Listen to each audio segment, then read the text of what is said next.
If you're like me, you probably have the next 4 weeks of your life already planned out. You've probably followed every productivity hack, and if you're also like me, you'll soon find that perhaps a lot of these productivity hacks aren't really working out. No matter how many habit trackers you use, things never go as planned. In the end, leaving you pretty dissatisfied and having to face yourself in the mirror wondering, what is this even all for? To me, it sounds like there's an underlying fear of never being enough, never doing enough, and the fear that I'll have to disappoint someone somehow, some way. So with this fear that I'm perhaps not making the best use of my finite time on this earth, I picked out a book, and that book is 4,000 Weeks, Time Management for Mortals by Oliver Burkeman. Welcome to Brenda's Book Club, where every month I pick out one of my favorite books to share with you. We'll be talking about the book, some takeaways, and how we can apply those takeaways into our lives. To begin, Oliver Burkeman argues that we are approaching our relationship and our perceptions of time in all the wrong ways. And here's a perfect example. Imagine what life was like before the invention of clocks. That was really only a couple of hundreds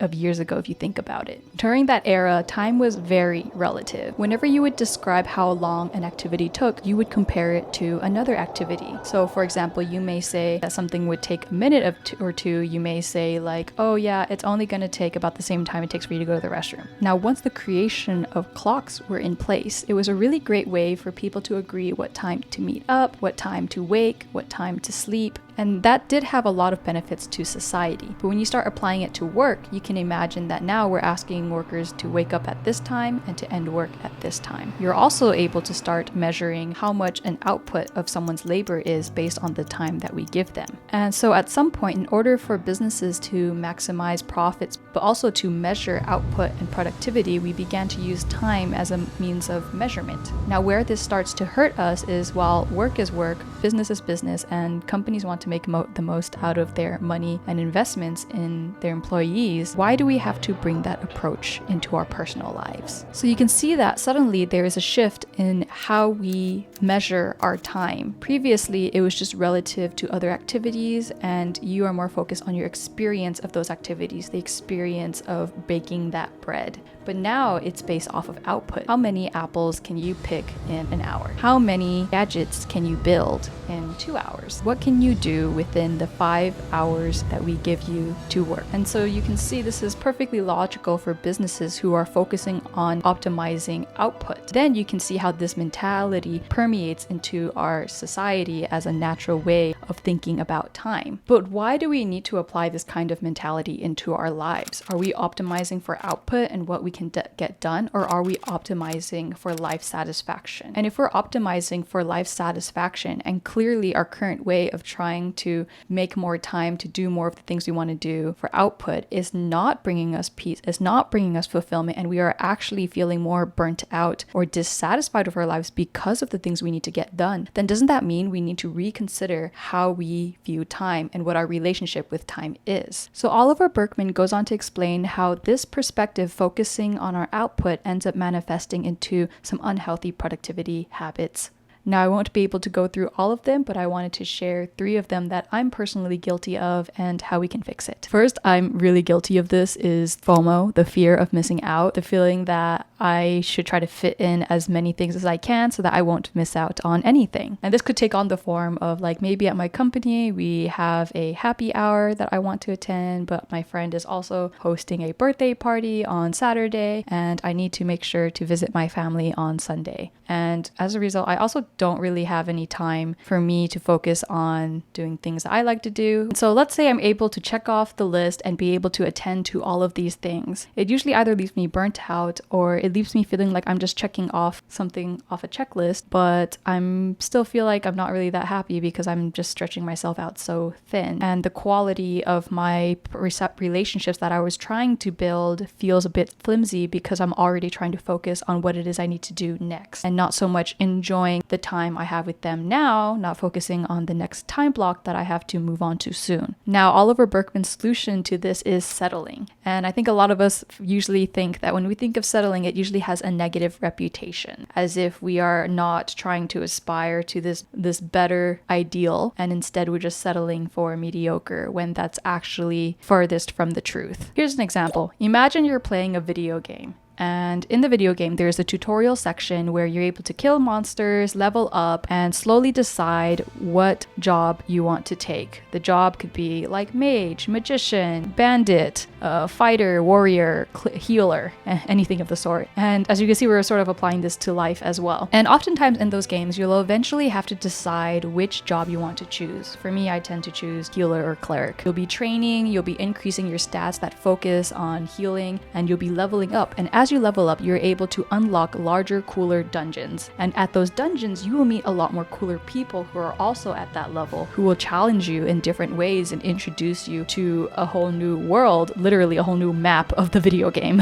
And maybe you guys will be in a party quest and eventually reach a whole new level together. But that would not have been possible at all if you did not decide which path you wanted to choose. And so you can imagine that if you're trying to spread yourself out on many different tasks, you'll never be good at any of them, and you'll never feel the fulfillment that you're looking for. And the surprising psychology of making something more meaningful is the fact that you do have to choose and you do have to sacrifice. Pursuing being a cleric, leveling up a ton. Yeah, you could have always been like a warrior character instead. Like, that's a cute idea, and that's your mind wandering into like fear of missing out. Like, am I missing out something by not being a warrior? But then if you've already continued down your path of being a cleric to like level 100 so far, and you've already had multiple evolutions and met so many friends along the way on your current path, you kind of look back at your path and think, you know what, that was really meaningful. Like, I made these really meaningful decisions to keep pursuing this path, that I am very satisfied with where I'm at, and I wouldn't really want to go be a warrior. Yeah, being a warrior might have also been awesome, but I'm satisfied with the path I took. Usually the more work and the more time investment you place into your life or your decisions, you feel a bigger sense of commitment, and with that sense of commitment, you find meaning. Which leads me to the second solution to this problem of trying to do it all. So for example, I'm currently studying Spanish, but actually at the beginning of this, I also wanted to study French. Not only that, I was trying to figure out how the heck am I going to maintain my studies with Japanese and Mandarin so I don't forget it. Now, it's probably doable if I really put all of my efforts into them. And I think the trap we tend to fall into is accepting the fact that we are limited in our time, and also that time is fluid. Just because we stick to one thing doesn't mean we have to stay on the same path the whole time. It's just that you have to focus on one thing at a time. So right now I'm focusing on Spanish, but next I'm focusing on French. And to be able to recognize that whatever you're doing now doesn't have to be forever can really relieve you of that freakishly long bucket list that you have of all of the things you want to do now. And this kind of goes a bit into the concept of one's life work. Because tomorrow is not really guaranteed, we don't really know if we'll ever get the chance to work on that second or third project. And we have to learn to be okay with that and just simply focus on the next best thing that we need to do now. And something to keep in mind is whatever you're working on now, you may not be able to see the end of that. And that is a huge difference between if you're focusing to optimize for a result versus if you are focusing every day on a work that you enjoy that hopefully leads to a result. If we can change our perspective that the future doesn't exactly exist, and therefore the output, the end result that we want to see doesn't exactly exist here, now, and today, we have to shift our focus from the future to then focusing on the present. On what kind of work can we do today that is meaningful, that would potentially lead us to that result that we want? So it's less result-oriented and more process-oriented. And once you start focusing on your day-to-day and the type of tasks that would be most meaningful for you in the day-to-day, then you no longer start thinking about tomorrow. Then at some point, you start to see your work as your life's work. There are a lot of people in this world who are working on something or creating a database knowing that they will never see the end of it, and that's okay. This one was a bit harder for me to swallow given that I am usually a very results-oriented person. I always have an ideal result, which is nice to have, but to focus on that would only make me more impatient in my day-to-day life. But once I realized that I cannot control time, that my moment-to-moment experience is the only time that I have, and we don't even have time, we just are time. Our perceptions of time are really relative to just us simply being alive, living, and like focusing. Because once you have a image of a result, when you're not at that result yet, it's a bit unsatisfying. You're a bit dissatisfied with that, and you're quite impatient to reach it, that what are you impatient for?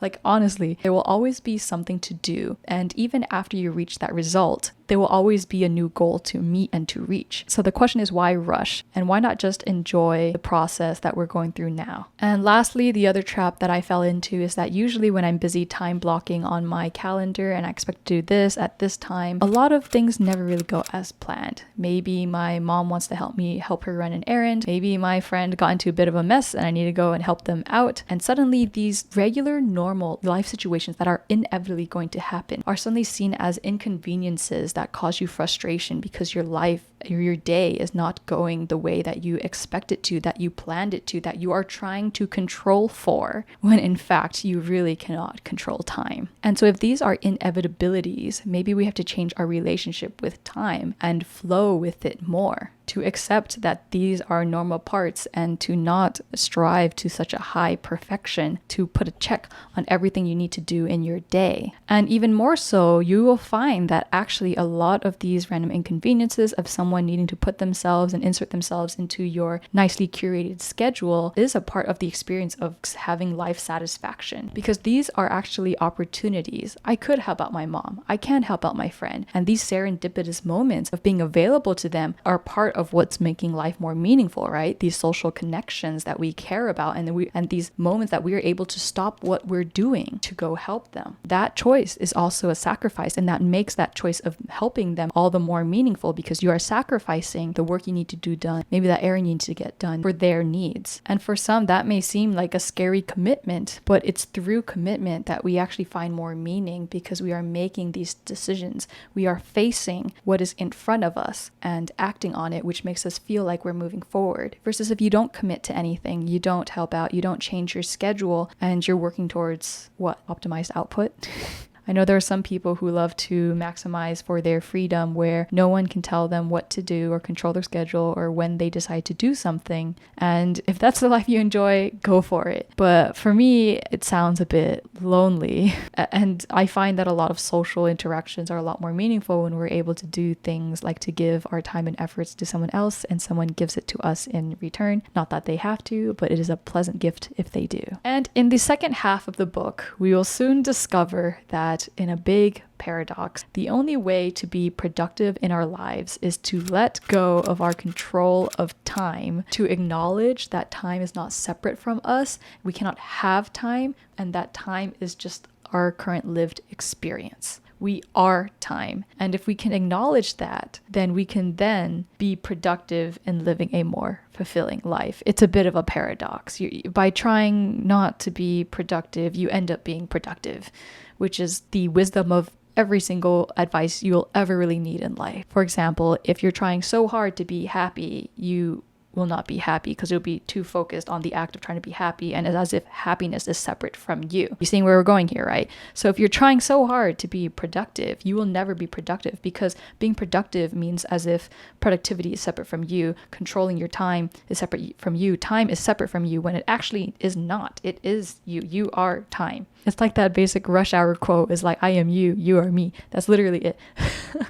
Okay, that's the end of the book. We're just going to stop right there. And so what this has ultimately meant, and how I've started implementing this in my life, is knowing the fact that 1, I cannot do everything I want to do. 2, you need to cut off a lot of that bucket list, which he goes over in detail how to decide what you should be doing now versus what you should just put off later, and what you should just not even consider anymore, because they're just distractions from you making the decisions and commitments to the things that will actually make you feel more fulfilled. I think one of the biggest takeaways that I've gotten from this book that I've implemented into my own life is to literally be okay with disappointing people, to swallow the fact that I do not have the capacity to do everything. And just because you can do something does not mean you should do something. Because you'll quickly find and learn that in life, for example, in the workplace, is that if you're very efficient and you get a lot of work done, people are just going to give you more work, and that's just going to burn you out. It's not sustainable. For example, just because I can take the time to fold all the laundry that day doesn't mean that I should do that if I'm already tired from what I was doing earlier in the day. So I may be slipping a little.